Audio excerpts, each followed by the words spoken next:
kitchen with the house. Oh, okay.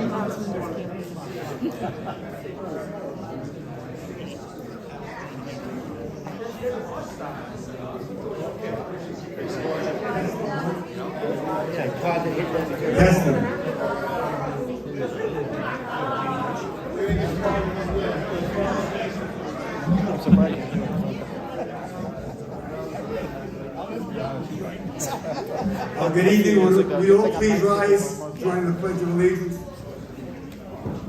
Pledge of Allegiance. The United States of America, and to the republic for which it stands, one nation, under God, indivisible, with liberty and justice for all. If you could just remain standing for a moment of silent prayer for the 3 police officers that were killed in the line of duty in the last week, 2 in Connecticut, 1 in Las Vegas, and also a prayer for our military, active and retired, and the reserves, and any special intention that you may have.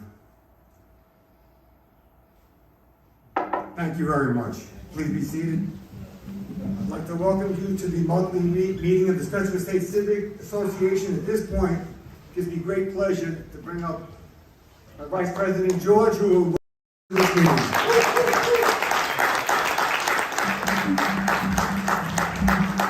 How's everybody doing tonight? It's great to see this crowd. Wow, I was telling Pastor at the beginning of the meeting how October is usually our least robust month for attendance because of the early darkness, and it's a pleasure to see so many people here. Great to see such community awareness and community love.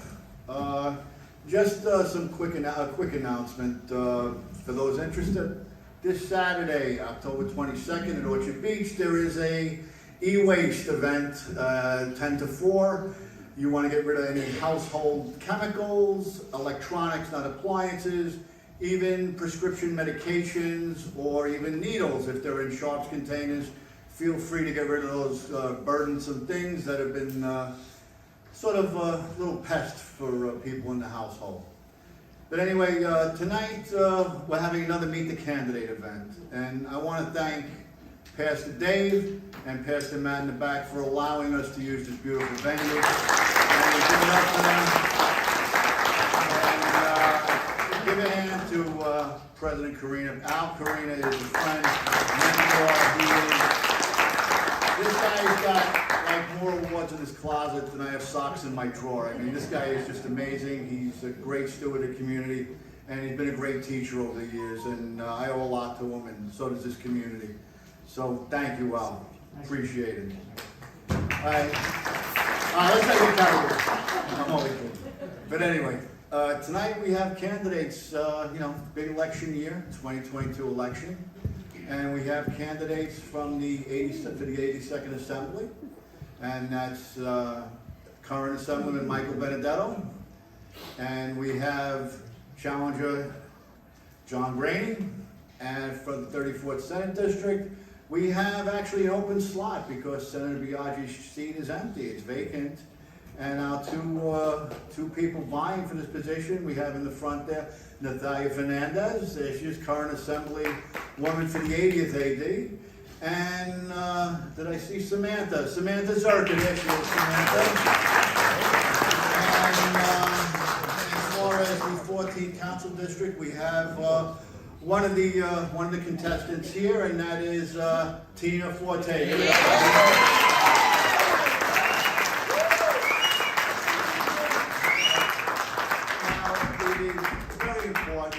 This really has to really resonate and really get hammered home.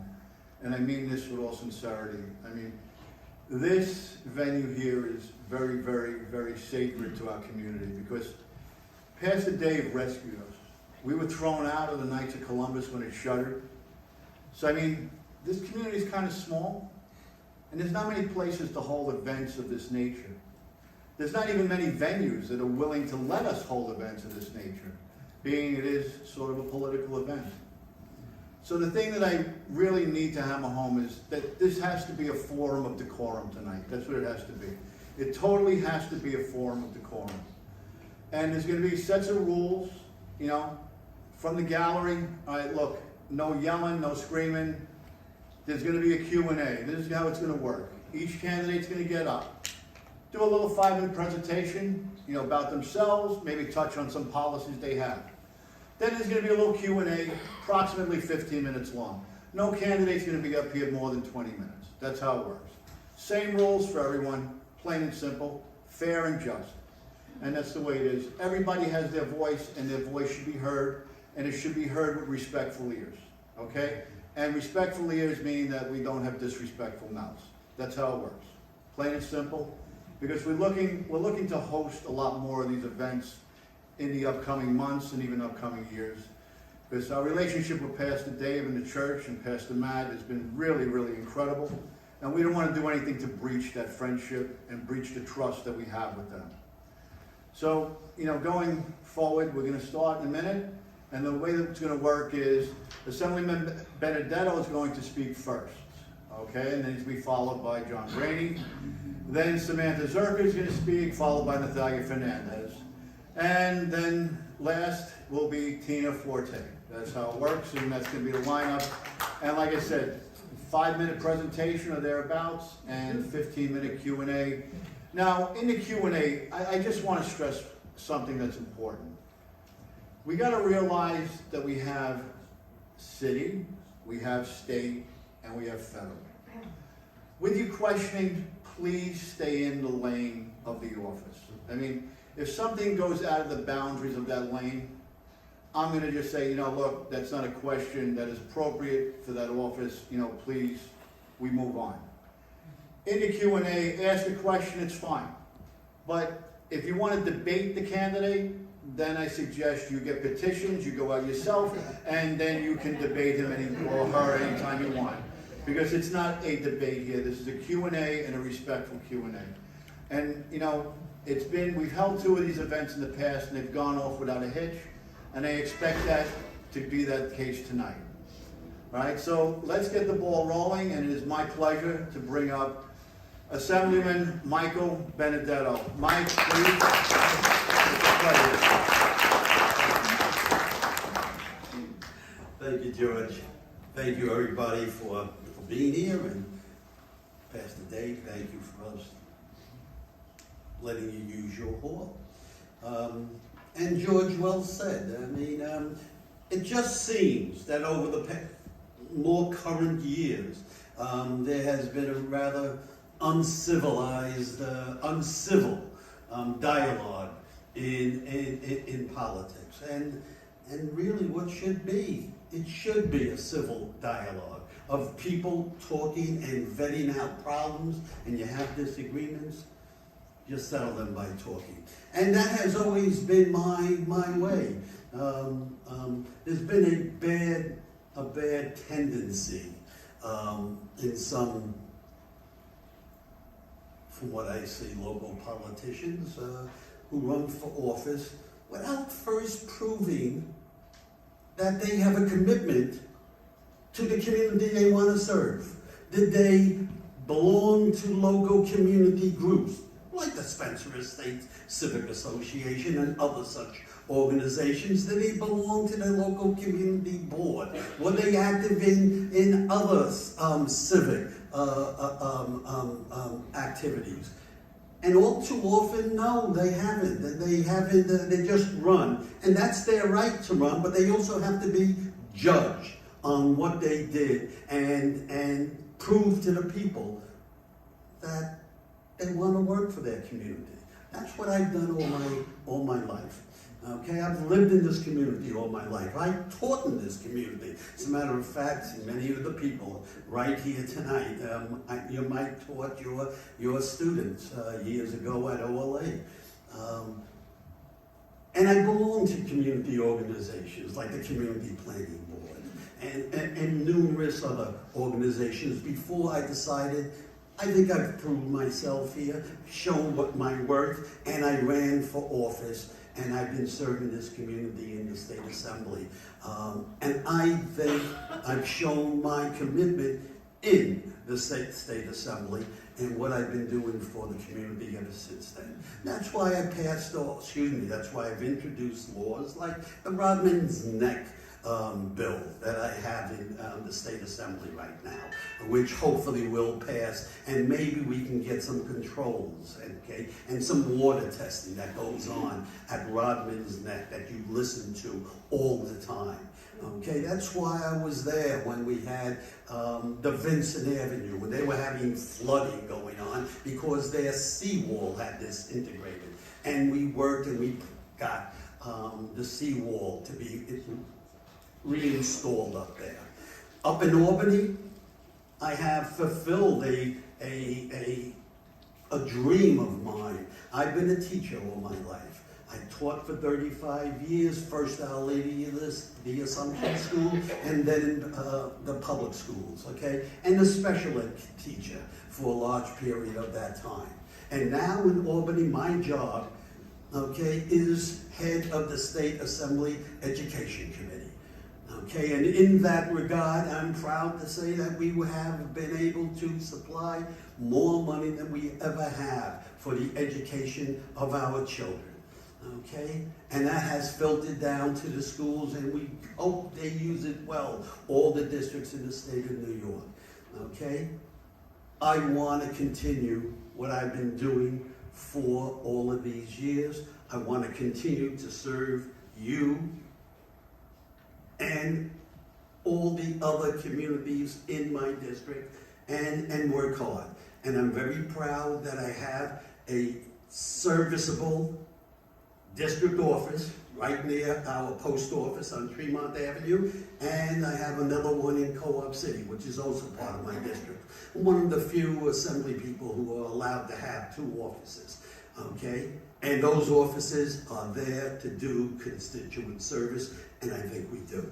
So with that, I'll shut up and let you people ask questions, and I'll turn it back to you, George, and call upon people if you want, whatever you want. Your choice, Mike, you pick them out. I might be prejudiced. in what I do. Okay, so I might be. Anthony, go ahead, Anthony. Okay. Hello, Michael. Anthony, I don't know whether it's under your responsibility. Yeah. Are we ever gonna get the correct amount of police officers for our precinct? No, Ever? it's not underneath my responsibility, okay? But I do have communications with City Hall, and I certainly will and have been asking them to send down more police for this area. Most recently, just about a month ago, when they were planning to put the encampment down over in Orchard Beach of the migrants who are coming here, okay? And I called upon City Hall. Listen, you're doing a very humane thing. I don't know if you got the right place for it, but if you do it, you gotta put more security and to make sure our area is so secure. And I'll communicate that again. Right. Thank you. And by the way, and I'll get to you in a second, I'm sorry, okay?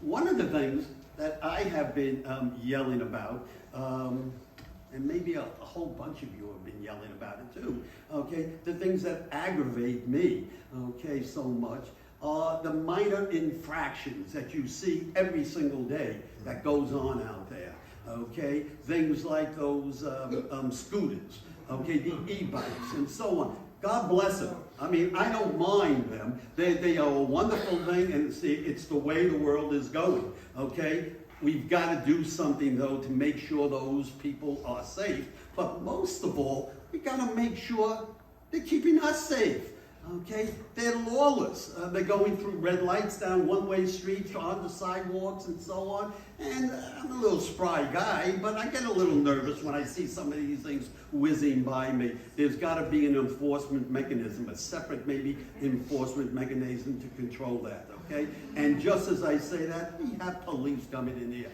Thank you, officers, for your work. I'm sorry, yes, sir. I know that you're not opposed to bail reform laws, which are really a hot button issue in New York. Yeah, They have been amended twice. yes. Do you anticipate further amendments, and if so, do you support those, and what amendments would you like to see? First, I have to see what those amendments are. Listen, we passed bail reform, I don't know how many years ago, but let's say 4 years ago.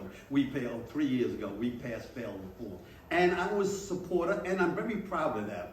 Bail reform was needed, okay? Bail is just there to make sure people come back for trial and not to punish people, okay? And all studies that have been coming out, okay, have shown that this increase in crime that's out there is not really related to the bail reform laws. In the beginnings, we passed those laws. There might have been some problems. We plugged the gap.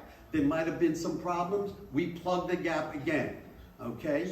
And I'm not adverse to plugging any other gaps that are there, but I would want to wait to see a little bit to make sure there's a real... What gaps remain to be plugged? I can't say. I am not a criminologist, okay? Nor am I a lawyer and what's legal, okay?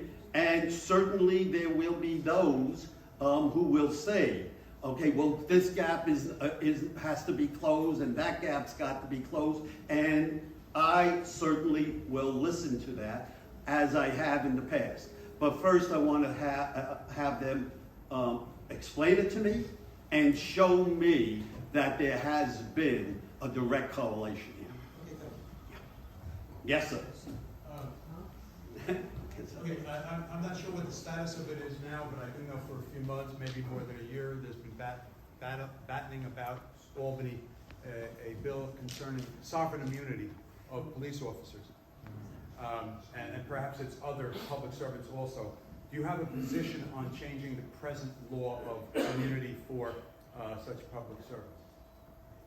You know, one of the things I have learned very quickly when I went to Albany is that to keep my mind open to everybody who comes in. And it's absolutely amazing. You'll have a group of fervent people who are arguing for a particular law, okay? And why it's good and why it should be passed. And you listen to them and boy, oh boy, those were good arguments, okay? Thank you very much. And then the next group comes in of equally fervent people who are talking about the same law, but against it.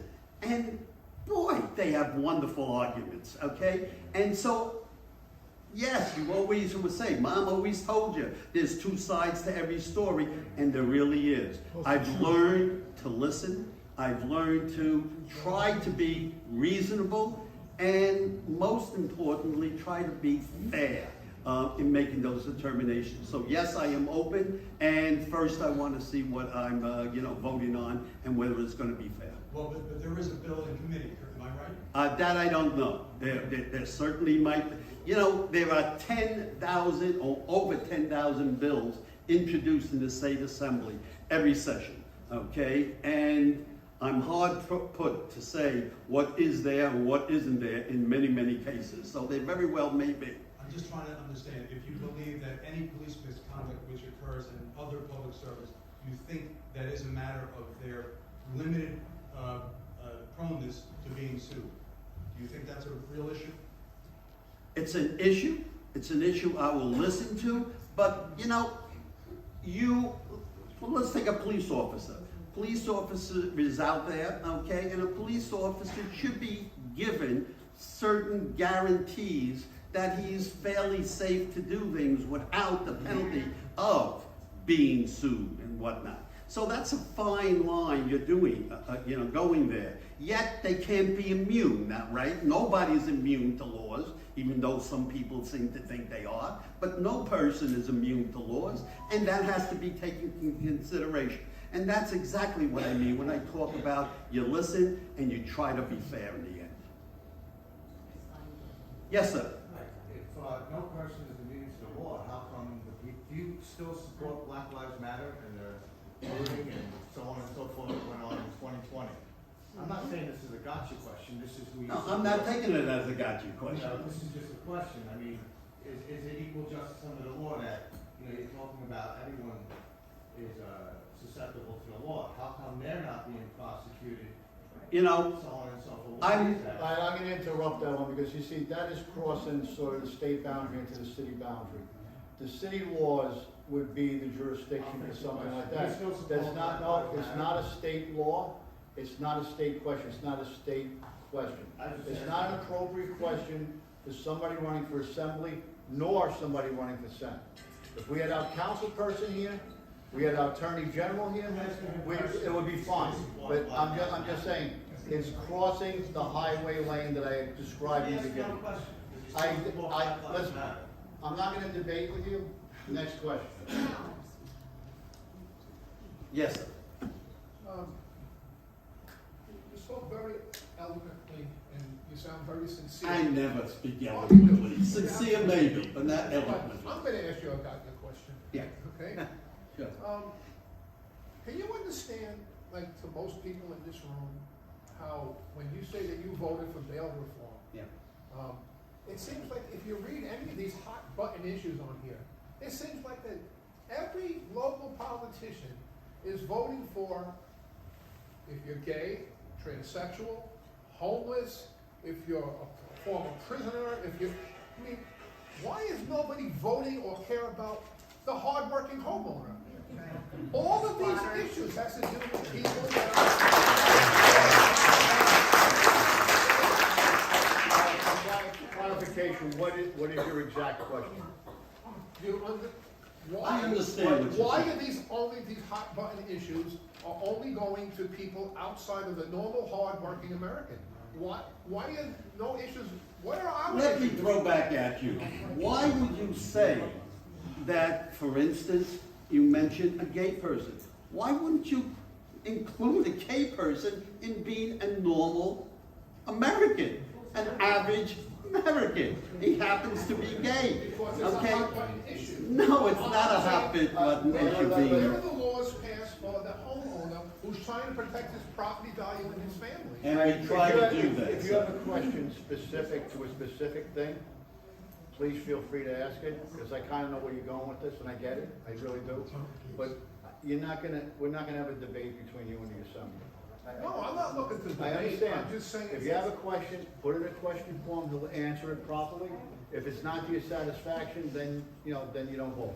Okay, that's my question then. Where are the votes, where are the laws, where are any issues concerning the hard-working family, homeowner? Where are those issues? Up in Albany, we have a lot of issues that come before us. And I'm one of the people who stand up for the homeowners. We have had numerous instances where we have had laws introduced and pushed, okay, where homeowners would be would be hurt, where the property rights will be weakened. And it takes an awful lot of us to speak up and say what we believe, that we believe in the fairness that homeowners gotta be protected. And it's, everybody is not a rental, for instance, out there.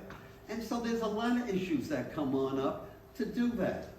And there's a lot of issues on both sides of the fence here.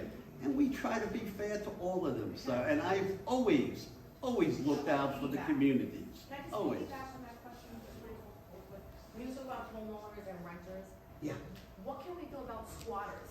So I live in a building, and I had an elderly woman bring a homeless person in to shower. She felt bad. Mhm. They can't get him out. It's 3 months.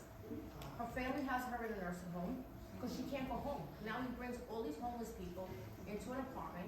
So what do we do for squatters? We can't get them out. That's also, you see, that's also a city issue. That's Okay. not a I state don't know the issue. difference. See, now the nursing home part could reach into the state. That can. The nursing It's home not a part. nursing home. I'm not that. No, I'm just saying. No, I'm being honest. The nursing homes and things could run to state legislation and state mandate. As far as homeless in New York City, it does not. That's actually something for a city council person. It's not a question for a state level legislature. It's not only squatters. Yes, ma'am. With regards to bail reform, Yeah. I'm just confused and I might be ignorant. How do we get the detainees to appear before the judge if there's no bail? Because that Give them seems to messages. be, that Because, seems to be the issue, is that they're not appearing, for their court dates No. because there's no bail. no, and that's absolutely wrong, okay? Because what has been shown has been people who have been released and is expected to come back to court, in 98% of the cases, they come back to court. I can't believe it. Where's that study? No way. Excuse me. Are you serious? It's my question, where's the study? 2 minutes, Mike. Where's that show you go back? Where's the study? I'm sorry, I don't have the studies on me. But One more question, let's go. they have come back and they're in, and they come back. It's not 98%, I want to see proof of that. It's not true. Okay, fine. One more question, we have time for one more. Yes, sir. Yeah, but in the 98 days, who knows how many crimes they commit? Jack, that's not a question, that's a statement, that's not a question. But let me say on that, too, George, okay? Again, as I said previously, okay, what has been shown has been, number one, they do come back for their trials, and number two, they generally, they are not the cause of the increase of crime that we are seeing right now. This seems to be a national trend. God knows what the reason is for it. Maybe it is the COVID experiences and mental health. I don't know, but it's not because of the bail reform. 1 minute. Okay, just talk facts. That's all. Yeah, but you hear it on TV. Yeah, you hear an awful lot on TV. The guy was arrested 42 times and he killed 5 people. How the hell did he go? They let him out of jail for dirty crime. He shouldn't be in prison. George, thank you for the opportunity. Gentlemen, thank Thank you, Mike, I appreciate it. Good luck, ladies. I'll see you. There's something I should have said before, and God I bless just you. want to let you know. Listen, I have my own political beliefs, I do, believe me. Hey, John. But this is under the Civic Association guidelines, we have to abide by the Johnson Amendment. It came out in 1954. As a civic association, we are not allowed to influence, disparage, promote any particular candidate. That is the Johnson Amendment, and we abide by that. So I will be unbiased. I will stop someone if they're doing something wrong. If a candidate is doing something wrong, I will stop them. It's fair. It's good for one side, it's good for the other. That's how I run it. That's the way it works.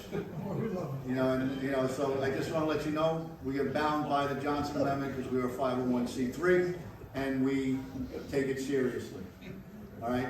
Now, our next candidate is John Greaney. And give it up for John. Body of the public service. He'll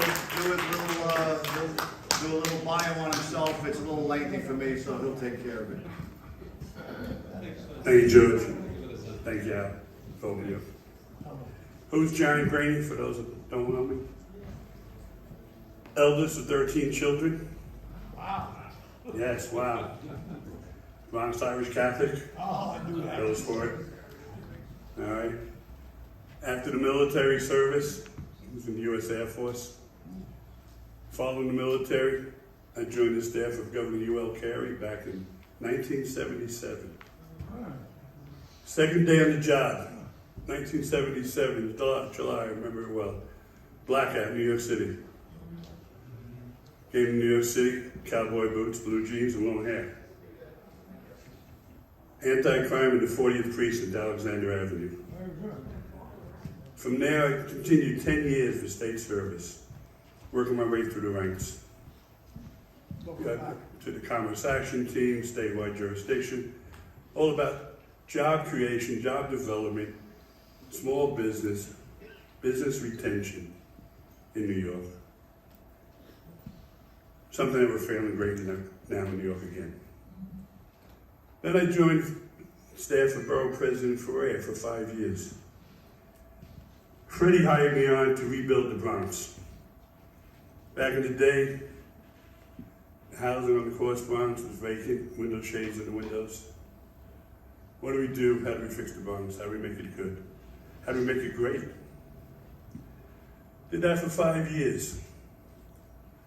Along came a guy by the name of Rudy Giuliani. I listened to him, I liked him. Rudy hired me as Director of Enforcement. Set up an enforcement unit within the Department of Information Technology and Telecommunications. Story goes, he's walking down the street one day, he sees a public paid telephone, graffiti, broken wires hanging down, everything else, trip hazard. Who is in charge of these? Nobody knew. He was known for drug dealing and grand concourse, money laundering, so many different things. We took 50,000 of those units off the street within 2 years, illegal ones. Got into a lot of fights with the mob over them and some other bad boys and girls. We did it. I proceeded with that. Then came out in 9/11. I was Director of Enforcement still, but now with the New York City Office of Emergency Management. I responded as many of us did. Lost a lot of friends and family. I was down here. 7 World Trade was our command center back then.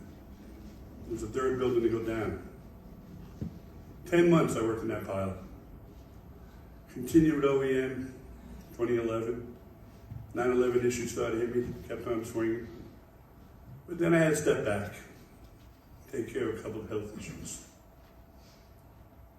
But I did not stop because I had transferred over to the Board of Elections to help transition in those new voting machines from the lever machines to electronics. I have an idea how they work, what it's all about. My life has been given to the community. A lot of folks know me within the Bronx, within this community itself. I live right over here in Ellsworth. Been there. Before that, over here in Quincy, next to the 405. I've been fighting for the city and state, and I will continue. Hopefully get elected as assembly, and I will. And Mike said a few things. I remember Rodman's Neck myself. I remember 1987 talking about Rodman's Neck. For God's sake, it's been a long time. We talked about the lead abatement over there at that time. I'm still working on legislation. All right, give me a break. Legislation. Princeton Avenue seawall. That's my backyard. Yeah, Mike, where were you? For 8 years, we called Channel 12 up to get the city moving, the state and the feds moving. Where's the funding? Sandy anniversary coming up. Mike's in the front of that seawall by himself on Channel 12. Talking about what he did to get that done. The neighbor said, the first time I saw Mike was last week talking to Channel 12. I said, me too. And it's not done. We know that. The construction fence is still there. It's not done yet. So, I know the issues. I'm not a career politician. I'm retired. Do I need to do this? No. But I'm blessed. 5-time cancer survivor.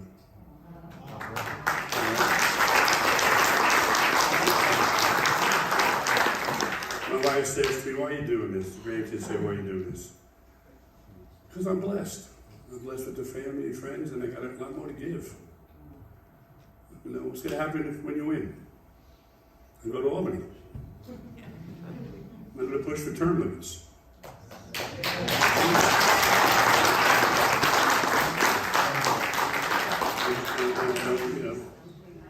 It's going to be a fight. Knuckleheads up in Albany. I called Mike a couple of weeks after I decided to run.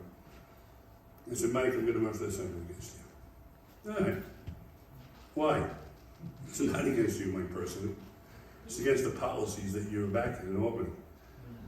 It's about the Senate policies. It's about the governor's office. Things are out of hand. If they're out of hand nationally, and state and city, they are certainly out of hand here in the community. October 4th, Monday morning, I called a press conference in Orchard Beach to talk about Tent City. Samantha joined me, Tina joined me. The elected officials were invited. Community showed up. It was not an issue of not in my backyard. Get that straight. It's not about that. We don't practice that not in my backyard. When I was at OEM, I co-authored the hurricane plan. I know Orchard Beach is in a hurricane zone. There's 1,001 tentacles to the issue of migrants. I won't get into. That night, Mayor Adams announced he was moving it because of the ponding problem. Okay, that's good. Where's it going? Randall's Island. Where's Randall's Island? In our hurricane zone. Thank you. That's okay. We're going to process them in 4 days. Okay, what are you going to do then? Where are they going? I'm glad we got the bus loads in that we did to wake up this administration that's there in the city, in Albany, and in Washington. There's more than 2 million that came through the border. We know that. It's not just the southern border. They're coming up through Canada as well. You know, I have friends up there still working, telling me all about it. It's an issue that's got to be addressed. Does it drive up crime? It certainly will. Crime is up as it is. The Bronx is the leading in New York City. That would mean something. We're the leader in crime. We lead number 2 in education. Mike's the chairman of the education committee. Bronx. Number 2, family education. Goes on and on. Job growth. Everybody screams and hollers. There's help wanted signs all over the place. But if we don't give the kids vocational schools, where not all kids want to go to college, we don't give them the alternate choice, you know, it's not fair to them or us. I can go on and on with the issues. I'm not going to prolong this by doing that, but I ask you to visit my website. I will give everybody a card to hit that QR code on the back. And that high technology stuff kind of confuses me, but I'm learning. With that, I throw it out to you for any questions that you may have. Anybody have any questions? Listen, in the back. Al? You mentioned that Mike was the education chair. I wanted to ask him that. And the Bronx is the second failing school district in the state of New York, and the education chair lives here. He said he's given money to our education, it hasn't filtered down. What would be your answer to our failing schools? Our kids, I live in Co-op City. Our kids are being left behind right now.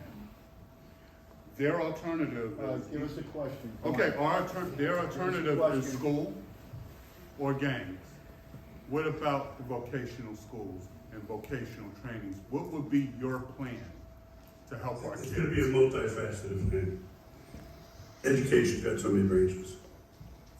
I'm a proponent for charter schools, more vouchers. Parents got to make the choice. Vocational schools, I know well. There was a program, BOCES, back in the day when I was growing up, that had the programs available to be a welder, be a mechanic, be a farmer, raise crops, so many different things. We have to have more vocational schools, and we have to open up. The buildings that are they're vacant now, the buildings are vacant. We've got to give these kids a choice to get to, and we have to give them program school, mentor. Remember the Big Brother program, like when I was growing up? The mentor program? All right, we need more teachers, yes, but we have to have the programs. We got to go down one at a time. We got to hold the education department responsible for that. We got to hold Albany responsible for that. We've got to talk about not just one Bronx School of Science, not one Brooklyn Tech, but a few special schools. And we've got to be able to teach the kids what it's like to take the test and be willing to do this. But we have to give them the hand. It starts in the family. The family we all know is the basic unit of society. All right? It doesn't start at home. It's not going to get done. They're going to go looking out for the gangs. They're going to be looking for somebody. They're going to be peer pressure. We know that. We have to have the folks in there. We've got to pitch in the volunteers. Everybody's going to volunteer, no matter what age group they are. And that's where it's going to grow. And I hope I addressed a couple of them. Okay. Yes? But you know what, like this gentleman was saying, when I went to 101, I was in junior high school, we had a wood shop, we had metal shop printing, we had they were teaching us at a young age. Give a question. We don't, questions. Statements are good, Jack. You gotta give them a question. Come on. That's And the right thing I to do. feel that, maybe that they should bring these schools, these vacation schools, years ago. Well, like Alex, yes, I am all for vocational schools, and I'm for SHOP. Home economics, SHOP, whatever you want to call it, that's important. I am not for the critical race theories. It doesn't belong in the grammar school. I go one at a time, course by course by course with the grandkids. I said, what the hell is going on? They're not old enough to understand this stuff yet. Let them learn in college. Let them learn philosophy, theology, psychology, whatever else. It goes with the same with the history. What is this with knocking down the statues? You know, I haven't got a presidential bone in my body. Believe me, I don't. I know it went on. I'm sorry it went on. If I were there to stop it, I was hoping it would have stopped it, but I wasn't. But this is history. This is our country's history. Right, wrong, or indifferent, it is what it is. So please, those are the things that have to come to a stop. Absolutely. So, as a member of the assembly, what do you think you can do to stem this crime issue in our district? It's worse in the Bronx than it is in some other areas, so Okay. I know it's a statewide. It's a statewide, city, local issue. I'm not afraid to take any question about what level of government it is, because elected officials have a bully pulpit. That's the microphone, and they get the attention of the press. So the issue they address will be listened to. Maybe not vote on it, but what do I do for crime? Yes, my background is enforcement.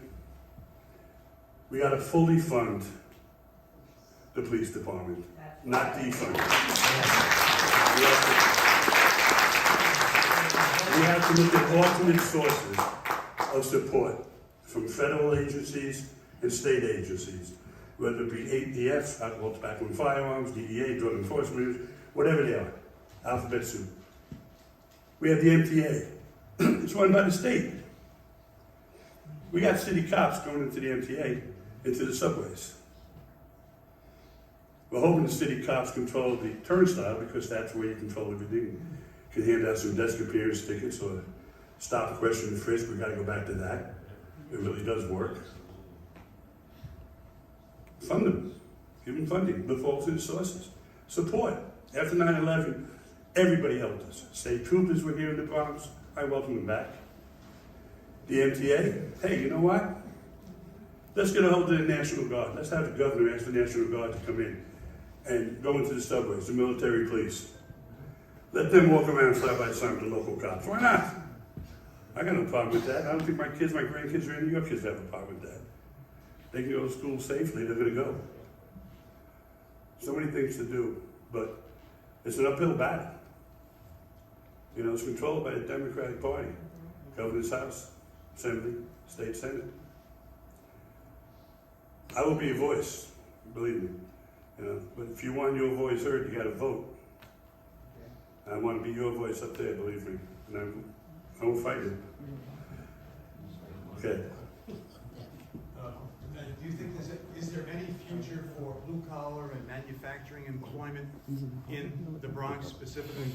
We had a family business in the 40th precinct for almost 90 years. Had a good run, good place to have it. Is there any future in this or other? Where are you located then? 133rd Street. What business was that? Office equipment. I walked those streets, as I said, to do an anti-crime back in 1977. Spent a year walking around visiting companies like yours, small businesses. State Department of Commerce, now known as the State Department of Economic Development, has to give programs again, tax abatement programs, tax incentive programs, job training programs. They have to reactivate a lot of that stuff and promote it. Not just by media, but actually get their staff walking the neighborhood like I used to walk and knock on the business guy's door. Small business is the heart of business development, economic development. That's the heart. If that fails, whether it be an office equipment supply company or anything else, the Bronx is a key distribution network for companies. No question about it. We are the only part of New York City attached to the mainland. So, yes, business economic development is in the forefront. As it says, 5 issues. Those 5 issues haven't changed since I was a kid sitting at the dinner table with my parents. You know, it's crime, public safety, economic development, job creation. Everybody needs a job, whether they're in high school, after school, whatever it may be. You know, you need that, you need the education. The one I like most is you need the health and mental health. That's the one question I was waiting for, health and mental health. You know, we're losing so many good nurses to other states, as we're losing police officers to other states. We're losing them constantly. We need more nurses, more doctors. We need more education, more affordable education for these individuals to become nurses and doctors. Those programs. And housing. Affordable housing. For low income, the no income, the seniors, the vets, the disabled vets as well as disabled others. There's a lot of housing stock out there. So, those 5 issues were issues that might did the table when I was a kid growing up, and they're still the same today. Have they gotten worse and worse over time? They have. They got better. History repeats itself. What I'm seeing now is like we saw in 1977 actually, 287. Remember Needle Park? Everybody ever know Needle Park? Right, remember that? The drugs, hanging out. They used to call them the bums. The real word is the homeless, the mentally ill. So there was so many things to address right now. If I have a voice to designate any of these, I will. So please remember me. Have your family do it. The thing is, get out and vote, please. One more, kid. I'm sorry. Yeah, you made a statement before. You said they moved them out of Orchard Beach, Yes. put them in Randall Island, and then you're like stumped. You said, "What do we do with them?" Send them back. Well, this young lady said, "Send them back." Why is that a problem? Why? If you're an American and you're illegally in another country, they deport you. You got 4 million people. Let's talk about what's lacking. We got 4 million people came to the border in the past year and a half, almost 2 years, because the door was left open. There was a program in effect that was working. Stay in Mexico, remain in Mexico, process like everybody else had to process. How do you catch those 4 million? How do you catch the ones that are lost in the system? I don't know. It's a thing to be addressed. It's a federal plan. It's got to start in Washington, where Tina hopes to go, and I expect her to be there.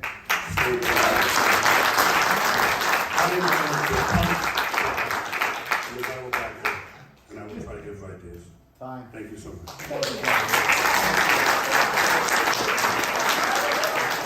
Thank you, John. Give it up to John Greaney.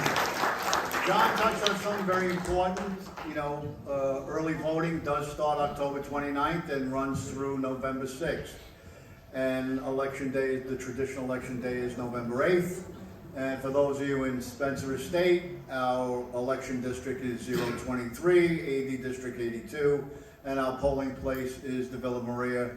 Those outside of Spencer Estate, please check and make sure you go to the right place. So the main thing is this: you want accountability, best place to get it is at the ballot box. That's where you get accountability. Plain and simple. And, you know, just a little segue off what John was saying. And now we're going to bring up our Senate candidates for the 34th AD for the vacant seat, the soon-to-be vacant seat, I should say. It's not vacant yet. And of Senator Biaggi. It's my pleasure to bring up Nathalia Fernandez. Nathalia, here you go. Thank you for coming. All right, good evening. Thank you so much for the invitation. Happy to be here tonight and happy to meet everyone. I am Nathalia Fernandez. I'm the current state assembly member for District 80 that has the neighborhoods of Pelham Parkway, Morris Park, Allerton, Pelham Gardens, Mosholu Parkway. First got elected in 2018 during the special election. Before that, I was Bronx Regional Director for Governor Cuomo. Before that, I was Chief of Staff to Assemblyman Mark Jonai. So I've had a career in public service, and that's what I absolutely call it, public service, because I've been the ears and the bridge to the community and to the Bronx, and I'm very proud of what I've been able to do, whether it's been big issues that sure I'm standing behind, one of the principals talking about what bill has passed or what law has just been signed, but I've also been the one in the office calling city agencies, calling state agencies, calling landlords, dealing with unruly tenants to make sure that quality of life is addressed. And that's the candidate that I want you to see me as, because yes, I'm the Democrat and you can boo it if you want, but The person that I am is someone that is here to help. The person that I am and who I hope you'll vote for is someone who comes to you, who responds to the call, and will give you an answer, whether it's the one you want, the one you don't want, or the one we can work on to make it be something. So in my time in this community, I've had passions and focuses that I've given my personal time and attention to. Before I ever started in public service, and here in the Bronx, I was a volunteer coordinator for at-risk youth, suicidal youth, particularly young women of color, Latinas. And because I saw at the time, just on basic facts, but also with examples that I've seen in my own friend circles and family circles, that we're seeing our children suffer depression earlier. We're seeing our children getting anxiety at younger ages. We're recognizing it. So when I entered the assembly, my main focus was mental health. It was our youth and how we're helping them. I've introduced legislation that at this time we see the federal stimulus is aiding that initiative without passing the legislation, but to mandate mental health services in our schools. We need our teachers, administrators to be able to recognize the signs of mental health concerns in our kids as young as 5 years old, because nowadays we're hearing terrible things that even as young as 5, they're having negative thoughts, suicidal thoughts, and it's a crisis that we really need to address. So a bill that I did pass and get signed into law divided up the demographics of where we're seeing this crisis rise between Latina youth, Black male youth, our veterans, rural New Yorkers and upstate, and the LGBTQ community. So for that battle, still work to do and still attention to be given to all those demographics, because it's a crisis that we don't want to see continue. The pandemic has only made it worse. But in the time of the pandemic, 2020 started, I've been in office since 2018. I've been somebody that's been on the ground. From the first week that we saw this state shut down, I was already planning food events in my district before we saw everybody doing a food giveaway. I was addressing the concerns at our hospitals, partnering with EOC and other education centers in the district and all over the city, trying to get masks for the nurses at Jacoby because they didn't have masks in the height of the pandemic. And as I've continued to be in the assembly, I've been strong on making sure that our healthcare workers, which this district has a lot of, is protected, that they have benefits to follow whatever ailments or disasters may happen. These are issues that affect my community and you, whether you're a healthcare worker, whether you're a teacher, whether you know somebody or related to somebody that is. These are issues that matter and affect us. So going into the Senate, I am absolutely not blind to the district and the homeowner community that it is. I hope to be a homeowner one day. I think that we need to make better paths, easier paths for people to become homeowners to achieve the idea of generational wealth that we continually talk about wanting for our communities. That is an asset that we should be able to carry for generations behind. I hope one day I can, but right now it's very expensive. We see property taxes are very high. I want to address that. Why is this area in New York City and the state paying some of the highest property taxes out there? It's unacceptable, and we need to really reform and see the formula to make sure that we're paying our fair share and that other people are paying their fair share. I do believe in taxing the ultra rich, because if you're making $1 billion a year, I think you could pay a couple $100 million in the taxes to level out what the state needs. So the fairness is absolutely, truly important to me. When it comes to, again, our education system, waiting for the approval from DASNY, and this is some of the bureaucracy that we go through in the state legislature, appointing money. We get some capital funding every year. It goes through the DASNY agency, and sometimes there's a holdup. But I'm very excited to say that I'm getting $1 million from my local high school, Christopher Columbus High School, to redo the culinary kitchen, to redo the tech room. Because yes, I believe that our students need to gain those skills before entering the world after high school. I think experience is one of the most important assets and gifts that we can give our children, whether it's music classes, art classes, technology classes, STEM programs. We need to give them the opportunity to experience it, to ignite that talent that they probably don't know they have. And in my time as being just a staffer, volunteer, to now whatever my title is, I've always kept the children in mind. And just yesterday, this is a really sweet story, but not yesterday, but this Sunday, I was in Fordham Road at the festival there, within the 52nd precinct, and I hear someone call my name, Nathalia, hi, and it's one of my former interns. 2015, I was chief of staff in the office. I had an intern, Alexis, I won't say his last name, but he was undocumented at the time, and he was so excited to be in the assembly office and dealing with real life problems that his family was suffering, his friends were suffering, whether it was quality of life issues, noisy neighbors, again, housing issues. He was so proud of what he was doing. So he left me because 2016 he graduated high school. I see him now as an officer. He's an officer within the 52nd precinct. And he tells me, Nathalia, look at me. I'm an officer and I thank you for it. So I'm like, really, Alexis? Why? What did I do? And he's like, the way you mentored me and showed me how I can have a role in my community. I wanted to then be a police officer, and I thank you for doing that. So, touched my heart because didn't even know that he applied to be a police officer. But I say that's an example of the passion that I have directly going to the work that we need to do. We need to inspire young people to be leaders in their own community. We need to give them the opportunity. I want to see every school here with after-school programs. I do want to see vocational schools, and I've been very vocal about that since last year and the last 2 years. And when it comes to the education system, ideas to how to bring this back into our community. BOCES, I'm very well aware of. I did go to high school in Westchester County, so a connection to the district as it is. It has parts of Westchester and the Bronx, and BOCES was a very popular program that many of my friends attended that are now owning their own beauty salon stores, that are their own mechanic operators, that are running electrical companies, hiring other people. This is the path that we need to offer to our young students, as well as being scientists and Harvard lawyers and everything else. When it comes to, again, quality of life issues, I'm an office that has really been relied upon. My office was one of the only ones open during the time of the pandemic. And I really do thank my staff. They are from here in the district and in the Bronx, servicing the community that they love and know. And should I enter in the state senate, I intend to keep that authenticity of residents from the district working for their local government, helping their local communities. So I open to questions now, but that was a little background on me. Yes. Hi. My name is Susie. I'm from the Morris Park community. I know houses are very expensive. I bought my first house at 23 because I worked. My husband and I worked since we were 13 to get that house together. We've been together that long. So keep at it. You'll get it one day. What is your position on the 1900 Seminole project? Are you opposed to it or are you for it? I've been at the first meeting that happened. I've been at the second meeting, and I've there too.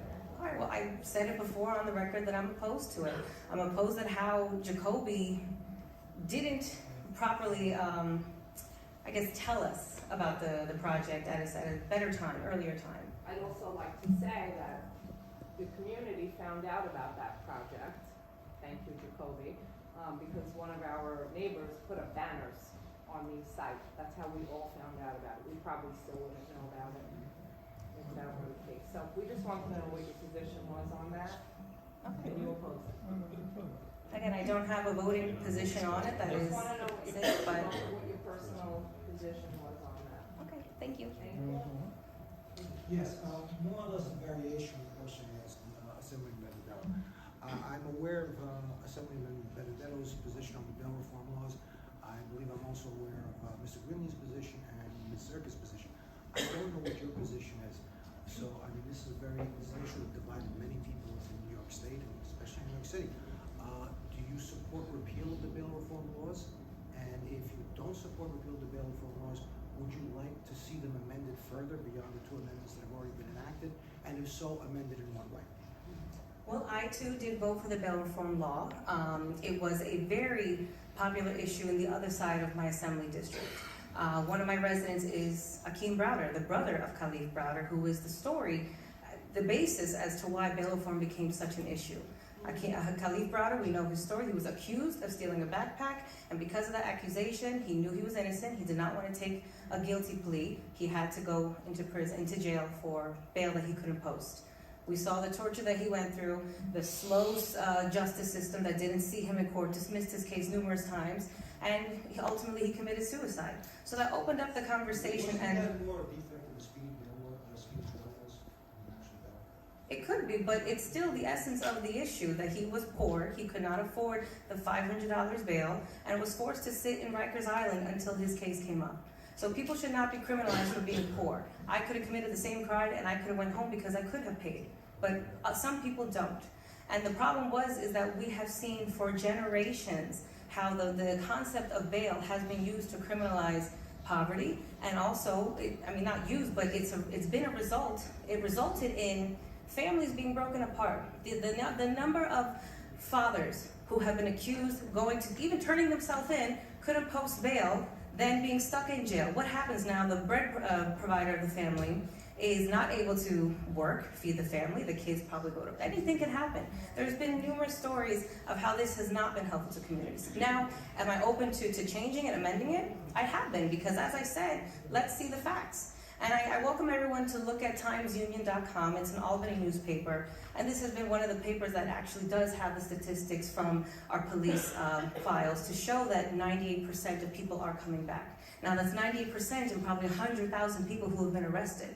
So I do think that is a success level, but for the cracks that we see, I'm open to fixing it. I voted for the two. So where do you see these cracks? I mean, how would you like to see them? Well, as we saw before, there were some crimes that were unbailable. We made them bailable. So what further crimes? Would you want to put in, let's say, a lesser level of assault? Whereas, not only assault 2 or something like that. Are there any specific crimes you'd like to add to that list? Nothing super specific on the top of my head, but again. Would you like to streamline it somewhat? Because currently it's almost like oppressive. They say judges have to have cheat sheets.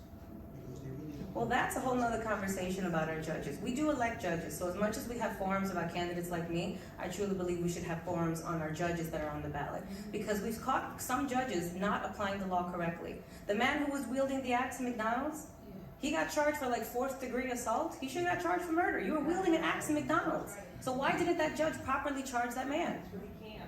No, he could have. He could have. And this is conversations that we're adding to the problem, because it's not just the fault of bail reform. It's many different issues in all parts of the criminal justice system. And I do think we need to have time, or give time, to educate the judges and the new judges on the law and how and when they can apply it. Because there are judges getting elected right after law school. So that education is needed. Yes, sir? What legislation are you most proud of? My legislation. Well, I did mention my my research legislation about suicide causes. Another one of my legislative bills was for small businesses, actually. This bill that I passed this year, the pandemic caused a lot of businesses to close abruptly. Why? Because you couldn't pay insurance, you couldn't pay rent, whatever reason it may be. A bill that I introduced and it got signed into law this year now allows a small business owner to open up a new insurance claim while paying debt from the old claim. Because as it was, you could not open up a new insurance claim if you still had debt on the old one. So now we created a 1-year window that they can have a plan, paying off the old one, opening up a new one to start either the same type of business or a brand new business. So that's going to give small business owners a chance to reboot and come back. Thank you. I'd like to know one thing. Do you back up the bill? I do support our police. I have never said, and you can look for it on all my Twitter feeds, Facebook, whatever, I've never stood by the statement, defund the police. Never. I have a great relationship with the 49th Precinct and the 52nd Precinct that I currently work with now. Having sat down many times with our officers, community affairs, the inspectors, to talk about the real issues here, good or bad. And sometimes I've had bad conversations. Families, literally right now, who have endured crime on their homes. I don't want to go let me not talk about the personal case. But I've had conversations with the precinct about how they're not doing their job. I had conversations with the precinct about how good they're doing their job. I've had conversations about how I can help them do the job better. So the relationship between the police and our community is absolutely important. And like I said, I'm happy that Alexis was inspired to go be a police officer to now further support his community. Yes? Okay, so the Walgreens on Williamsburg Road is closing down. And the rumor has it that they're closing down because there's so many shoplifting. Like, that's another thing. Like, you go, you take everything you want from the store, and no one stops you. And if you get stopped, you go to bye. Well, I've heard that too. too. You don't have to see you later, and they go to another Walgreens. So they're closing. CVS is inundated with prescriptions. You wait like hours on a line, and like so. The bail is not working. Like the bail. Honestly, I don't see how a judge who gets somebody who's committed 30 robberies in a week, why would you release them? And bail reform is not a block to that. The judges are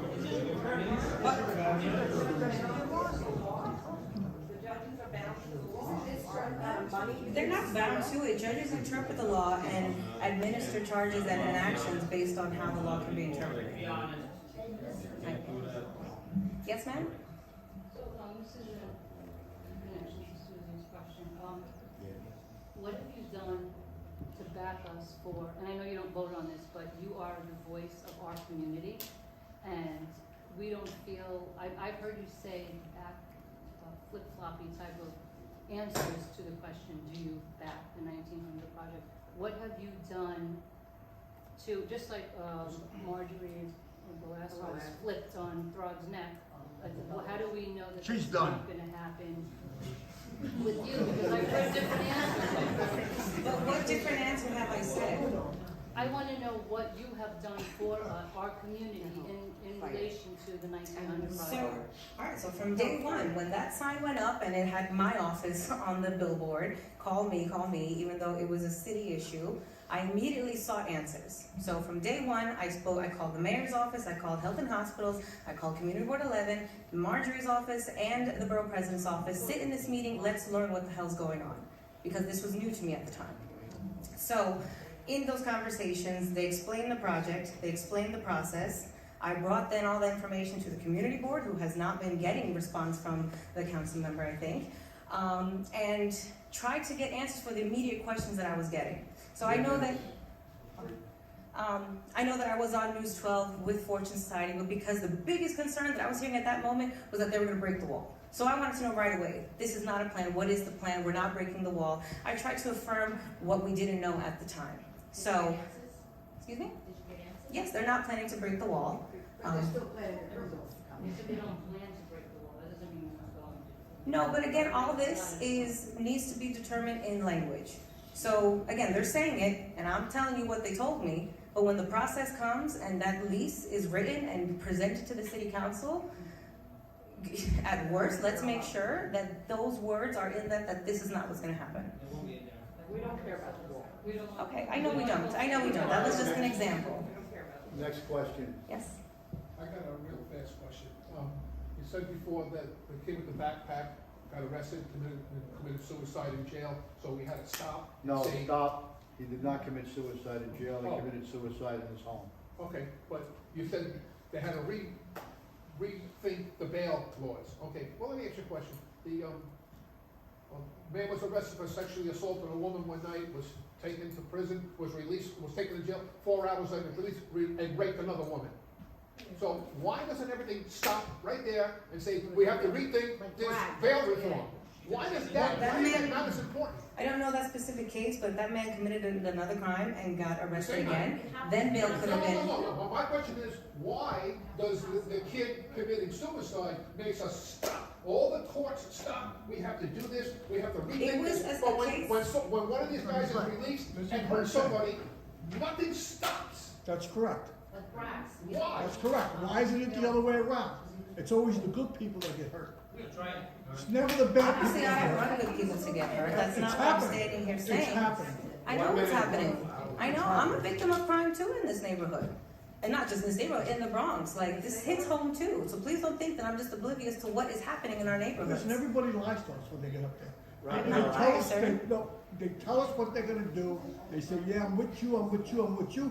Boom, as soon as they get in, they go the other way. Just like the last. All right. Thank you so much for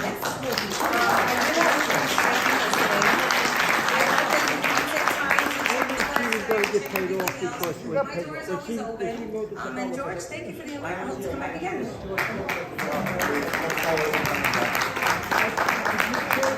Thank you. And now it's my pleasure to bring up the candidate, Samantha Zherka. Samantha, local gal.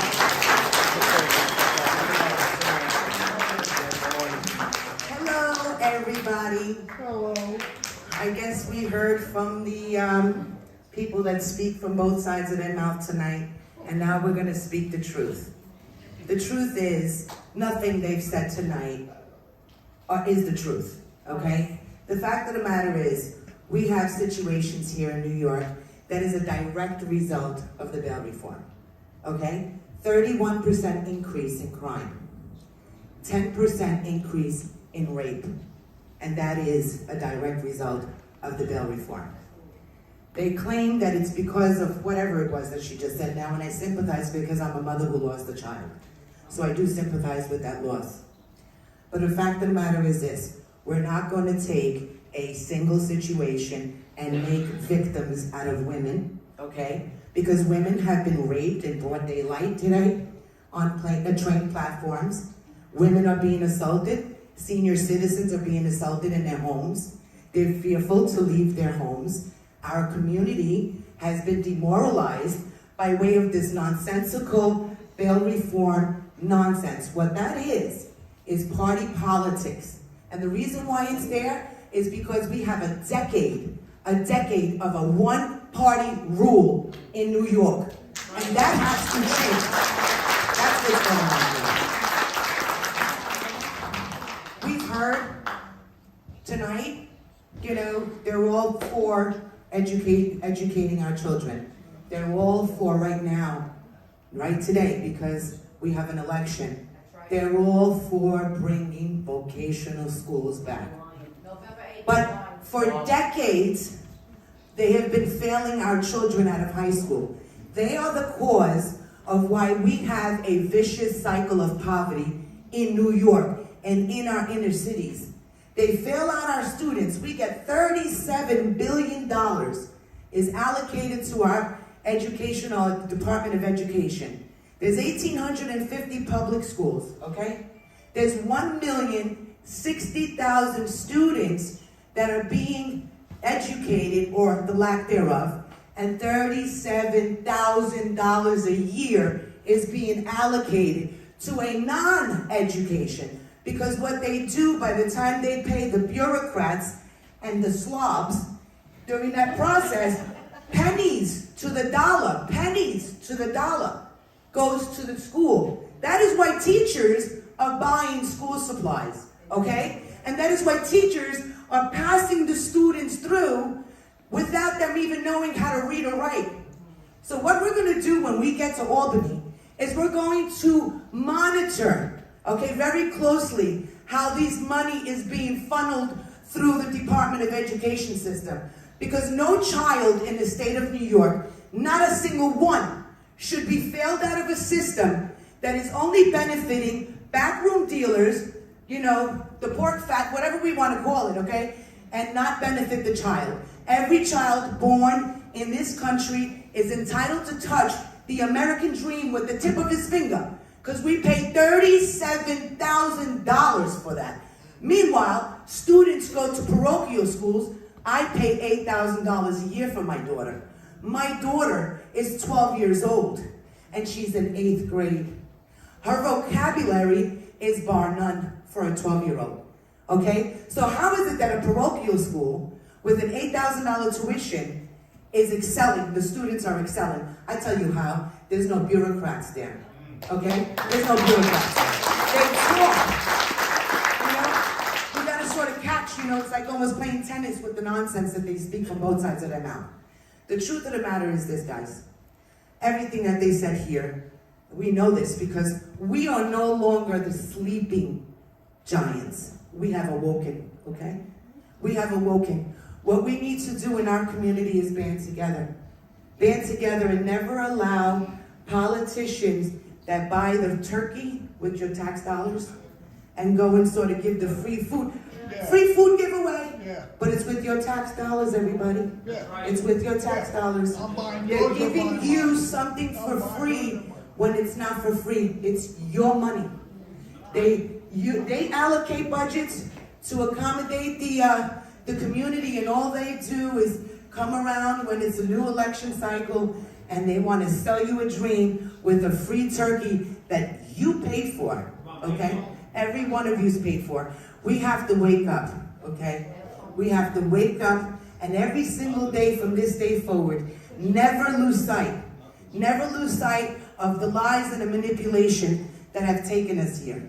I haven't heard a single politician say I'm sorry to every woman that has become a victim of rape during this nonsense bail reform. And I haven't heard of a politician that's gone to a mother's or a father's house after they lost their child, or maybe asked if they needed some burial money.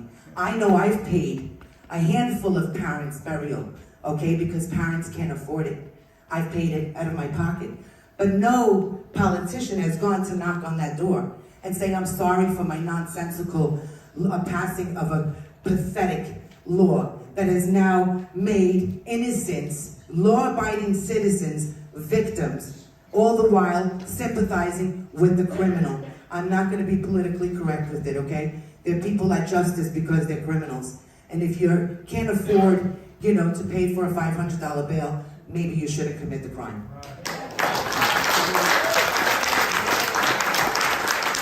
I'm going to tell you a little bit about myself. For those that don't know me here, my name is Samantha Zherka. I'm a mother of 3 children. My oldest son, Nicholas, passed away when he was just a couple of months shy of being 17 years old. I went through hell. At one point in my life, I just didn't want to live. And God has me here for a reason. I took my daughter in 2021 to Florida to educate her. She was suffering, as they describe children today, have more depression. And that depression stems from the masking and the social distancing and all the nonsense that they put us through for the past 3 years. My daughter suffered with migraines and suffered with chest pain. And I thought she was declining in her education. Her grades were plummeting. And I said, this is not something I'm going to do. I only have one chance as a mom to raise my kids, so I took her to Florida. When I got there, what I saw, I left New York, as if we were in a third world country. And I went to Florida and I saw freedom. The freedom that we had right before our politicians found a way to inch away at our freedoms, okay? And it's where it all began for me. It's where the fire started to build in my stomach. Because how could we be in the same country? We live in one America.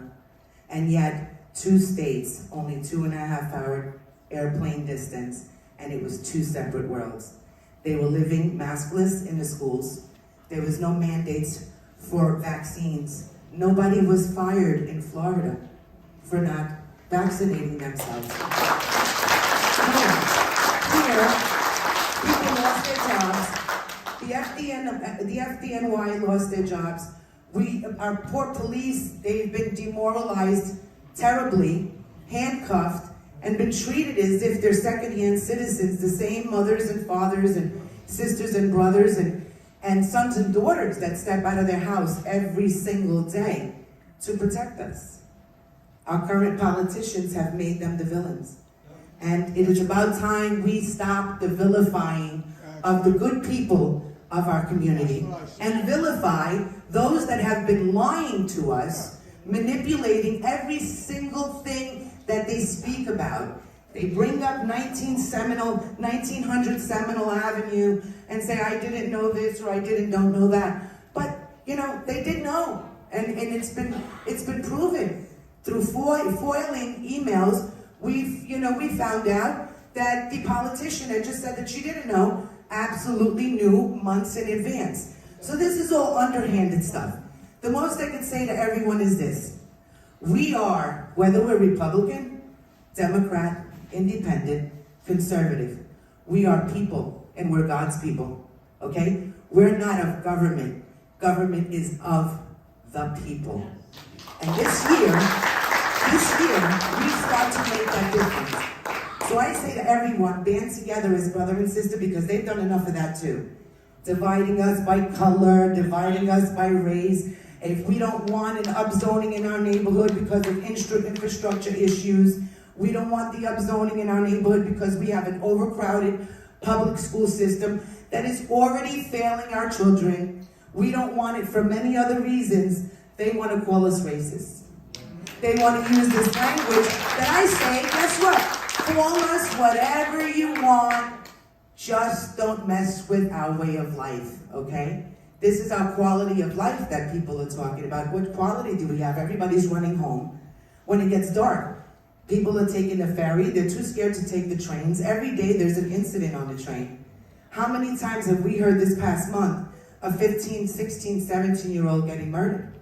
It's chronic. Just a few years ago, it would have been an outrage if one child was murdered. But they want to talk about how the bail reform was a necessity. And by the way, it's working. We don't need to repeal it, my opponent says. We need to invest in courtrooms, so I'm wondering, do we need chandeliers in the courtrooms that the judges are not even working in? So a part of the jail reform, the bail reform, is precisely that. The judges have their hands tied too. So if you look at the law absolutely outlines that a person that committed manslaughter has to be released. No, it doesn't. Okay, so you know what? There's laws up there. In any which way, you want to have a debate, we can have a debate at another time, but this is my time, is it not? Okay, so then I guess you had your time. You had your time. You had your time. This is not your forum now. This is my forum. Thank you. Let's continue. Okay, so she should be respectful and keep it down. So, any which way, what I'm trying to say is this. The way the rules of engagement are working today in Albany and across this country is the Democrats, and I will say that they are not the Democrats of our JFK or of our parents. They're just not. This is a party that is hell-bent in an ideology that's designed to destroy our way of life and our quality of life.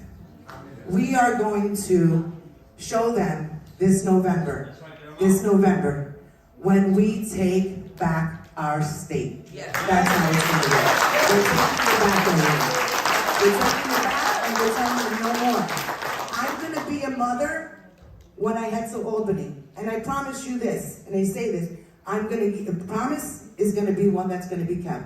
There will be round tabling, okay? Every month, I want all community members to sit down and be concerned and be a part of the Albany process. I'm not going to Albany and pretend that I'm something bigger or better than you. I'm just Samantha. I'm going to be your friend, you're going to be mine, and combined as a community, we're going to fight until we get our way. And our way is safety, stability, prosperity. That's it. No high taxes. We want, people to become homeowners, and yet they're taxing the hell out of us, that people are leaving the state and running off to different states where there's not so great of taxes. Every which way we're turning, they're just bombarding us. It ends November 8th. November 8th. Even early voting, guys. Get out and vote. November 8th. Thank you.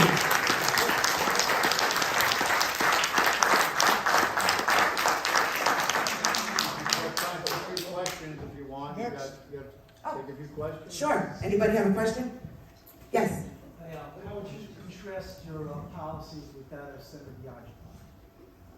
I wasn't too familiar with Senator Biaggi, but tell me what was one of her policies, and I'll tell you how it contrasts.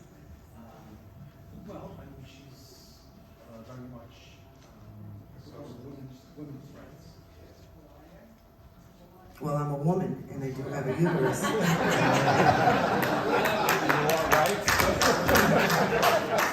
I mean, do you want to be more specific? I am a woman.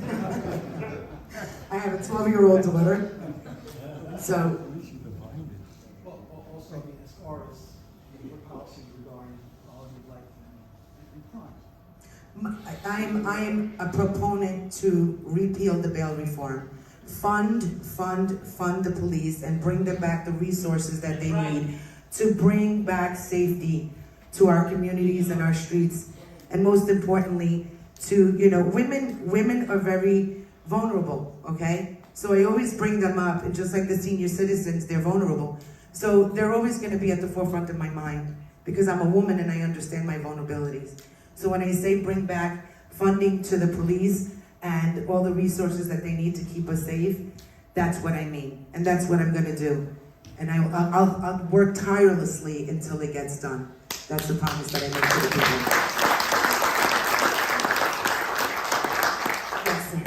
Yes, is it true that they plan on making one of the buildings at Jacoby Hospital a prison? Well, from my understanding, they're bringing in, so they use, again, to me, it's linguistical manipulation. Correct it, they're not making it a prison. It's going to be a home for convicts with, well, I didn't hear a prison? No, it's proposed. It's Proposed. not going to be. It's not going to be a prison. It's not proposed to be a prison. So Rikers Island is a prison. Jacoby Hospital is not going to be a prison. So. Jacoby Hospital. It's going to be convict housing for those that have illnesses, etc., and we don't really know how illnesses. Sex, yes, all that, believe me, I'm with you on this, believe me. I'm with you, but you gotta ask it right, you gotta ask the question right. You wanna ask the question right, go right ahead. You're right. You wanna ask the question right, go, feel free. Do you want to Feel free. rephrase it? No, Or because if they're from Rikers Island, whether they're sick or not, they're prisoners. They commit the crime. yes, they're convicts, Right, so so formerly must- convicted people. That's what I understand it to be as well. And I think what we lose sight of is that there are homeowners and residences that have in volume dissented against this.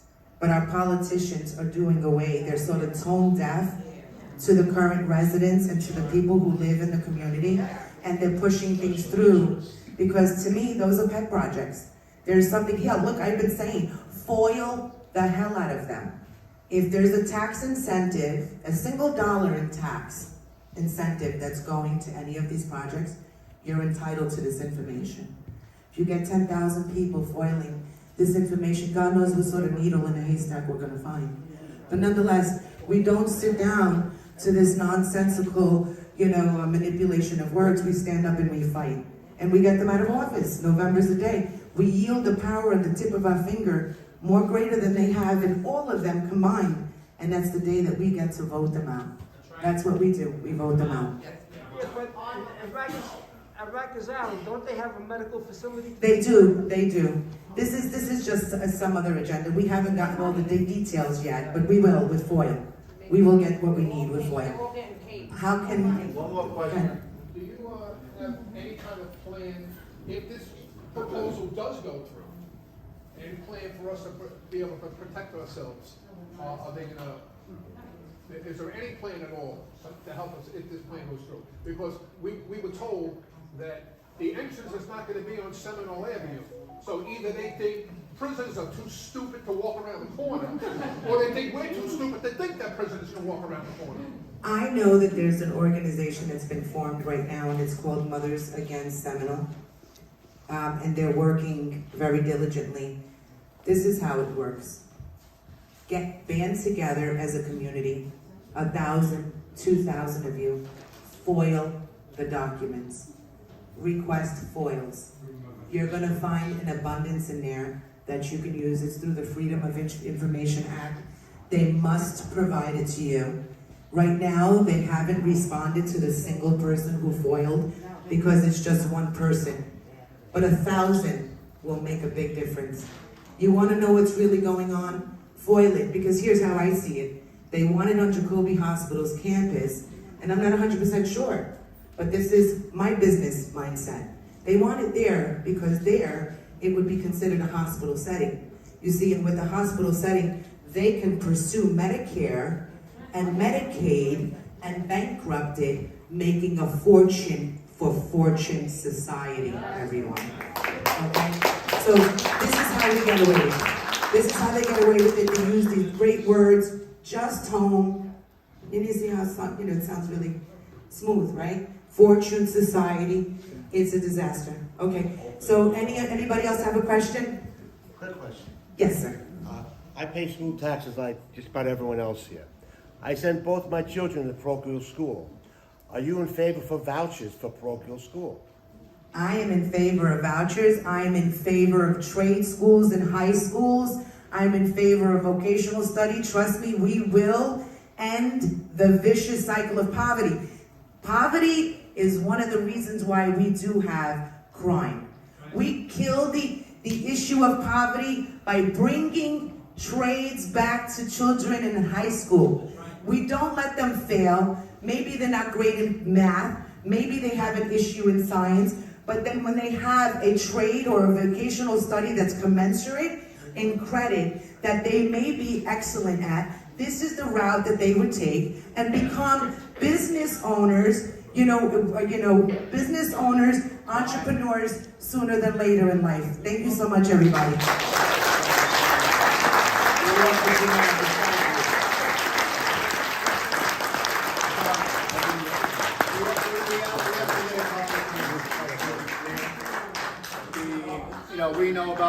Bruckner Up zone, and you know, anybody that knows me knows what my stance on that was.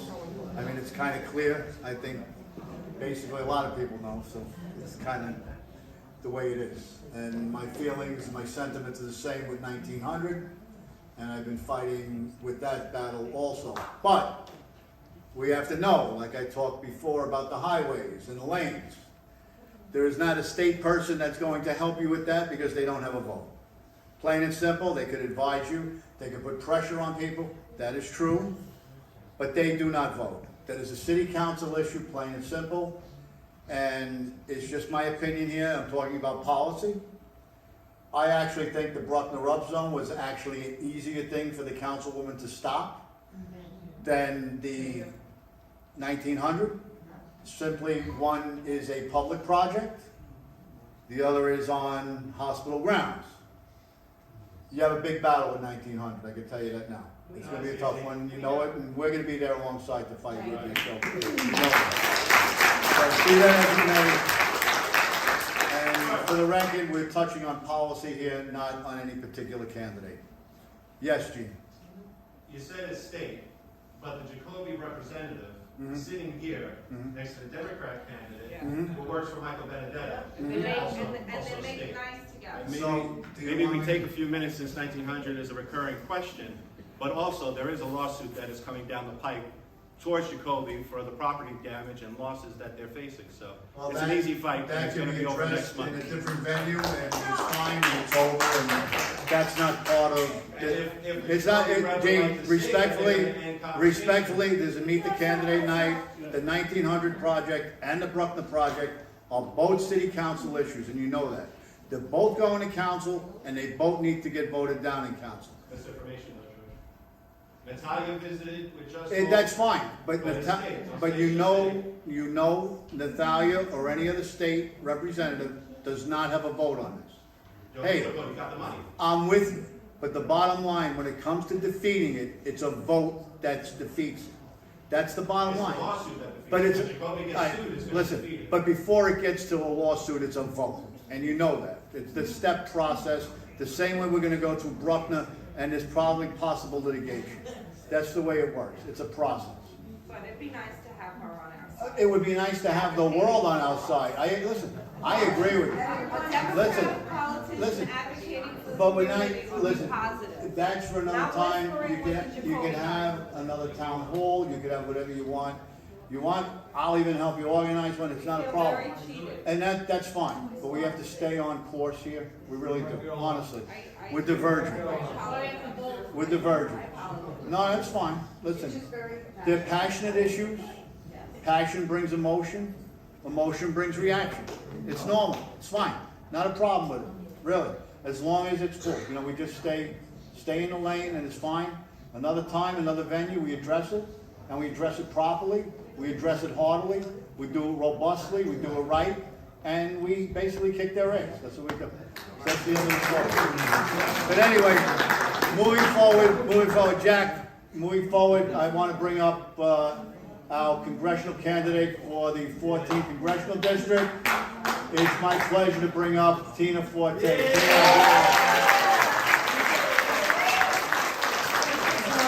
Wow, what a fiery group tonight. I love it. I love this fiery group. Wouldn't want to be a Democrat here tonight. Thank God I'm not one.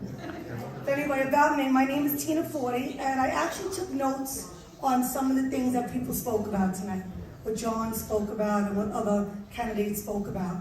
But first and foremost, I want to tell my story. I've been an advocate for quite a very long time when my son was younger. But after COVID, I really hit the streets. And I meant hit the streets, I was a fighter. I fought against the mandates, I fought for our children, I fought to back up blue in the city with law and order flags, up and down Madison Avenue, City Hall, law and order, 100-foot flags. Went up and down the streets with it to bring awareness because I back the blue, I support our blue. I fought to reopen our schools. I did a lawsuit against Cuomo de Blasio for an Article 78. And Article 78 is to get our freedoms back. That's all it was. And I did fight on that. I had other people with me. I did it county by county because there's 62 counties in New York. and I took on the school system. Took on the school system for unmasking our children. I brought other parents called the Mama Bears, a group together. And with that, we fought against the schools and what they were doing to our children. And I just said, enough is enough. I'm a patriot, I'm American, I love this country. I love America and what it was found on, and its freedoms. They're taking our freedoms little by little. So I fought against it. I said, you know what? I'm gonna take on AOC, because she does not represent the district. AOC does not own the seat, the establishment does not own the seat, and the special interest does not own the seat. You all own the seat. And I want to be your voice, and I want to fight for every single one of you in this district for our real American values. So a few points I'm going to bring up. John, you brought up Orchard Beach. Well, Orchard Beach was not about not in my backyard. It was about it shouldn't be in anyone's backyard. Okay? Because I went there and I declared it adopting a legal immigrant day, and I will not take those words back. I was called names for declaring it that, but you know what? Put it on Martha's Vineyard, because let's see what happens. 50 of them got sent back the same night. They were handed Cheerios on the front porch. That's what they gave them. We know Martha's Vineyard has a lot of money. They stood on the front porch with gloves on, and they gave them Cheerios, and then they brought the National Guard to remove them. So it shouldn't be in anyone's backyard. Close the border. Okay? That's what I stand for. Right? Because it's the policies. It's the open border policies that's causing this. It's the sanctuary cities that's causing this. So not in our backyard, not in any backyard. So I wanted to clarify where I stand with that. Now, Al, I heard you mention schools. And you are 1,000% right, because it's not that we need more money, we need better policies. School choice, more vocational training, enough of the woke policies. I've about had enough. Who's had enough of woke policies? Woke is a joke. Woke does not fix anything. We need schools to teach our children. We don't need them to be indoctrinated. And that's what's going on. I see it with my granddaughter. My granddaughter lives with me. I adopted her. I adopted her when she was first born. And I watch what's going on, because my other children are old. I watch what's going on in the school, and it sickens me, just like it sickened me over the pandemic. And I know we are all concerned with crime. Another point I want to bring up. Many of you mentioned bail reform. I oppose it strongly. There's no giving that at all. I don't care about your story. I oppose bail reform, period. I support our police, and will fight against anyone who proposes to defund them. And I'm a fighter. I proved it time and time again. I'm here because I fought to be here. Okay, remember that. I'm a fighter. I am. And George, I admire your fight against upzoning. I respect you for holding elected officials accountable for their lies, because she's a liar and a traitor. And I'll call her that. I have no problem calling her that. I may not control zoning, but I will stand by you and I will be your voice. That's one thing I can tell you. I will stand with every single assembly, city council, state senate. I will stand with you. I will be your voice. I might not be able to have a vote on the issues, but I will sure shine a big, bright spotlight on those issues for you. And I stand by my word when I say that. And what was said earlier, that a pandemic is what ruined the economy. No, it wasn't. I disagree. It was government officials who were reckless, and it was politically motivated. The shutdowns were politically motivated. I said it, and I'll stand by that. Months and months of shutdowns. It was a power-hungry politician that started it, and the Democrats followed along, one by one by one. What did they do to small businesses and children's education? Well, we all see what happened, and that's why I'm running. Right now, we have Democrats controlling our city, our state, and our country. Look at us. Look at where we are. Do you want that to continue? You have to vote Republican straight down the ticket. On November 8th, straight down the ticket. Because we need change, and the change starts with us, the Republicans. Because the Democrats right now in office, they don't care about us. They don't. From Biden on down to Congress, down to Senate, on even the little seats. They do not care. And I will call them out. That's right. Because it is not working. We have the highest unemployment in America, highest taxes in America, high crime, high inflation, and freedom snatched away from leaders who behave like dictators. Because that's what this world has become. This country has become dictators. They're dictating to us in America, the land of freedom. What? I said you can leave the dictator. Dictator. They have had their chance to lead, and they have failed, every single one of us. Every single one of you in this room, and everyone in our country. They have failed. Now it's our turn. It's our turn to change and take our country back, our state back, our city back, and take our freedoms back, and these young dictators leave a great country for our children and our great-grandchildren. And like my granddaughter, like I said, I want the America I was born and raised in, where we loved our flag, where we supported our men in blue and our first responders. Where my dad's a Marine, I have tattoos all over me. I would take off my jacket, it might be inappropriate, but I have my American flag on my arm. I have my dad's purple. Take it off. Take it off. Listen, guys, that are filming, don't cut that piece out and make me look bad, because I know what these are all about, fake news. But anyway, honestly, back to the point. I really do love this country, and I love this state, and we just need our freedoms back. We just really need to take a look at what's going on and say, no more. I've had enough. We gotta vote them out. And vote them out on November 8th. Vote them out, and when you have an issue, stand and fight. Be a voice. And if you don't want to be that voice, stand with me and fight with me, because I'll fight for you. That's right. That's right. God bless you. We need more of that too. We need God bless you back in our country, back in our schools. And they don't say that anymore. They don't want God in our schools anymore. They don't want God in our country anymore. And that's a shame. And thank you for having me, George. Thank you for You run for something, I will put you on a pedestal and carry you everywhere.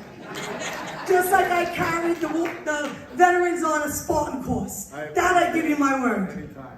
You're a great guy. Okay. Any questions?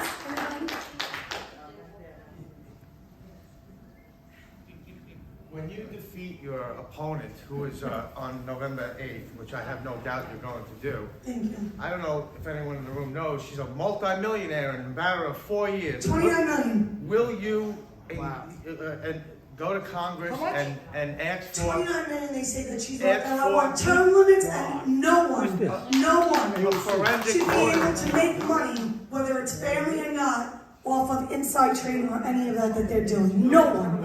I will put a stop to that. I will put up a bill for that. Will you call for a forensic audit on AOC? Yes, I will. Yes, I will. I will call for forensic audit on AOC. She has not filed her financial disclosures. And I have called her out. I stood outside Columbus High School and I called her out for not filing her financial disclosures. And she would not come out of the building because she knew I was outside. She will not debate me. AOC, all out communists, all out chicken, bring it on. Nobody was there. Okay? That's right. There was nobody there for her. My supporters were inside that room that night in Columbus. My supporters were in there.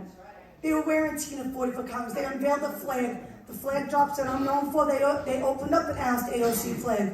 She wouldn't leave, but you know what she was there with? She was there with security. She was there with the police, with the sirens and the lights on in the front protecting her. The hypocrite that she is had the police there to protect her. Well, really? And I called her out on that too. And you know what? When she opened up the door to leave, she saw me on the corner with the microphone and the whole sound system with the America First band. She went, and she walked back into the building, and she did not leave. So I said, you know what, I don't want to look like a bully, let me just leave, I made my point. But those are the things that I do. That's how I bring awareness to things, and I just feel that you need more of that.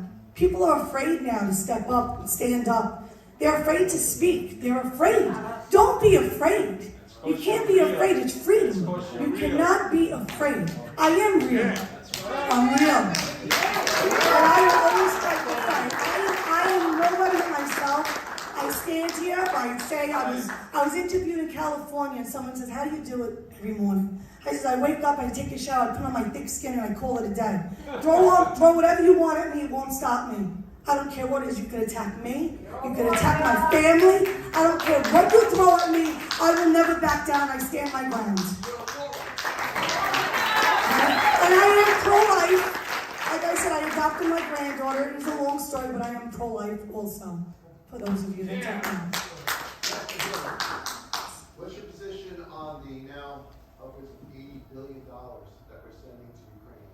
I am against it. Yeah. I am against it. I would not vote for that. How about $80 billion for us? So Yeah. we can fix the streets. We need to worry about our own citizens, our own country, the people here right now that are suffering. The truth, right. Do you have any plan to stop the indoctrination of our children in the public schools? Actually, yes. I will hold back federal funding to school districts and cities and states that push that. With that, I would need other congressmen to stand with me to say, as a congresswoman, I have power of the purse. I'll withhold your federal funding. So I get to call out the other Democrats. I get to call out other Republicans. I get to call everybody out. And I will do it. I will hold their feet to the fire. And I will make them say loudly what they are voting for and why they are voting for it. Are your pockets lined? Or are you really looking to do right by our children? That's what I will do. I was on the radio for 7 years at WVOX. We had a call-in political show. I had a television show, political television show. I've asked this questions to so many politicians, and I just can't get an answer. If you don't have enough Asians working in a place or blacks, you don't get. It's called discrimination. Why are our universities 95% liberal? Why can't we bring discrimination lawsuits about our universities, colleges, high schools not hiring conservative teachers? That's right. They don't allow you to. People are afraid. People are afraid. They shut you down. They call you a racist. People, I'm not afraid. It's discrimination. I'll call it out. I'll call it out for what it is. I'm not afraid of that. And that's a problem right now. They're afraid. People are afraid to speak up. But they'll consider that racist remark. To me, it's not racist. It's truth. You're speaking the truth. To have Republican teachers is racist? Right. That's what they'll say. They will say that. They will say that. Lawsuits for discrimination for not hiring Republican teachers. It can't be. It should be 50-50, not 95-5. No, Why you're are we right. not bringing these lawsuits forward? I don't know why. People need to do it. People need to hold these schools accountable, these colleges accountable. They should not be doing this. I agree with you.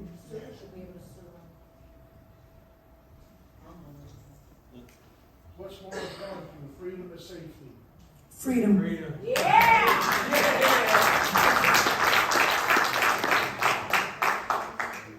Yes, on this upzoning, okay? Suppose, like, all these stores like Kaufman and them, suppose they don't want to leave. You know, suppose they want to just stay there. And then, That's a good question. Respectfully, it's not a good question. It's not a congressional question. It's a city question. It has nothing to do with the Congress. Nothing I don't know what if it's a No, I'm city- just letting you know. It has nothing to do with That's so cute. I like that. I like it, Jack. Next month, I'll tell it now, next month, our November meetings will be dedicated to the upzone and zoning. So I'm just giving you a heads up. I was gonna announce it at the end. November 15th, next month, upzone and zoning. Pastor had a question. I seen his hand up. You wanna call him, Pastor? Yes, Pastor. Sure. I don't know. I think she's very brave. I think she's very brave. I even liked her before she denounced the Democrat Party, to be very honest with you. I liked her honesty and her realness. You can't take that from someone. You just can't. There's just something in you. You can't be, people can't be duplicated. I'm one of them.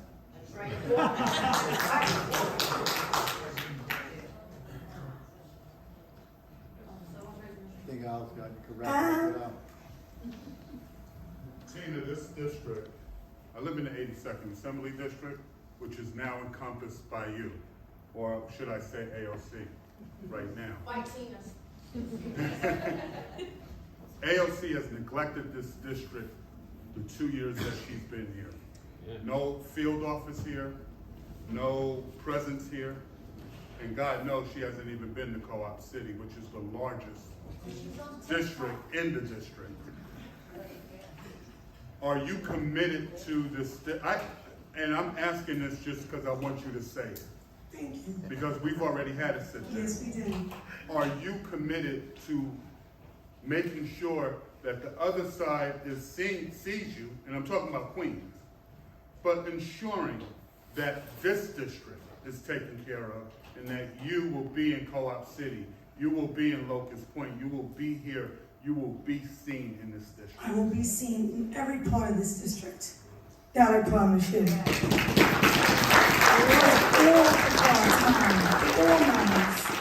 It all matters. One isn't better than the other. It all matters to me.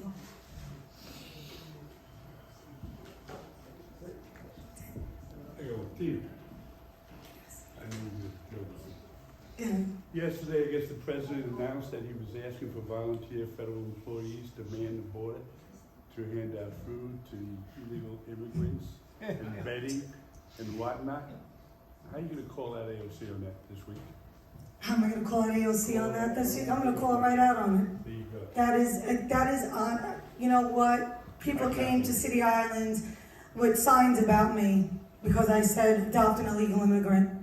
They're not taking care of our own citizens. You're going to give them handouts. You're going to give them everything. What about the people that are suffering here? The people that actually came here for the American dream from another country. You have to remember that. There are people here that came here legally. They waited in line. They came here. They're suffering. We're suffering. But yet illegal immigrants get everything. Not on my watch.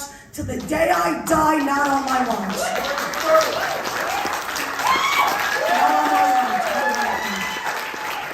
So you can call me whatever you want, but it's not going to happen. Not with me in Congress. I'll call it out. That's right. I am an America First patriot. I'm an America First patriot. I've always been. I fight for the people. Sound like a friend. America First. I played golf there too. Okay. Did you mention to everybody how it took the 3 of us from this community to run for office? That's right. That's right. Yeah. We're all together. That's what I said. Republican down the ticket. You have to do it. You have to do it if you want to see the changes and this mess be fixed. You need to vote Republican. Okay? Remember, I just want to bring up one thing. I like to say this. A lot of people, you know, they see the Republican, they see the Democrat, they don't want to fill in that circle. They just can't bring themselves to put in the R. Cover up the R, cover up the D. Vote for the person. Vote for the person. Okay, but right now, the people with the Democrats, I'll say it, they're for the bail reform, we heard it, they're for it. Okay? They're for the open borders, they're for the illegal immigrants, they're for the CRT. I'm not for any of that. I don't think any other Republican is for it, so you have to vote Republican. Forte vaccines, they're not for us. Not mine. I don't have a question, I just want to say you're a breath of fresh air. Thank you. And the best thing I've seen since Donald Trump. Oh,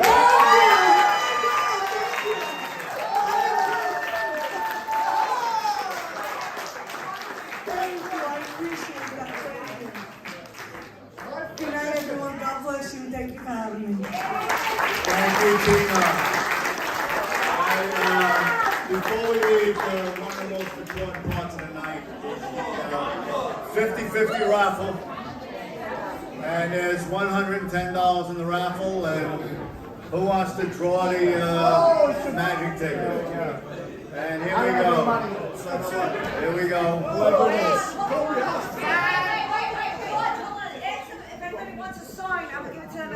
Anybody wants a sign, a political sign, they'll be outside and you can just take one.